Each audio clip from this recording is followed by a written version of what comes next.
இந்த நாளுக்கான கர்த்தருடைய வார்த்தை, கர்த்தாவே நீர் என் கேடகமும் என் மகிமையும் என் தலையை உயர்த்துகிறவருமாயிருக்கிறீர். சங்கீதம் 3:3. ஆமென். 3 காரியங்களை இந்த இடத்துல நாம் வாசிக்கின்றோம். முதலாவது வார்த்தை, கர்த்தர் என் கேடகம். கேடகம் என்றால் ப்ரொடெக்ஷன். எல்லா சத்ருவின் கிரியைகளிலிருந்தும் உங்களை பாதுகாக்கிற தேவனாய் கர்த்தர் இருக்கின்றார். இரண்டாவது, அவரே உங்களின் மகிமையாக இருக்கிறார். உலக பிரகாரமான காரியங்கள் மகிமை அல்ல. தேவன் உங்களோடு இருக்கும்போது அவர் உங்களுடைய மகிமையாக இருக்கின்றார்.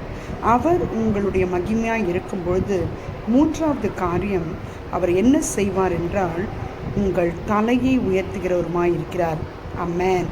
எந்த இடத்துல சிறுமைப்பட்டீர்களோ, எந்த இடத்துல வெட்கப்பட்டீர்களோ, கர்த்தர் அதே இடத்தில் உங்களுடைய தலைகளை உயர்த்துகிறவராய் இருக்கிறார்.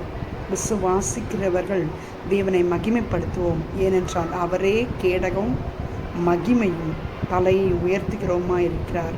அவரை விசுவாசிக்கும் பொழுது, அவரை துதிக்கும் பொழுது கர்த்தர் உங்களோடு இருந்து உங்களை மகிமைப்படுத்தி உங்களுடைய தலையை உயர்த்துகிறவராயிருக்கிறார். அவர் இதை எப்படி செய்ய முடியும் என்றால் அவர் உங்களுக்கு கேடகமாக இருப்பதனால் விசுவாசிப்போம். தேவனுடைய மகிமையை சுதந்திரித்துக் கொள்வோம். ஆமென்.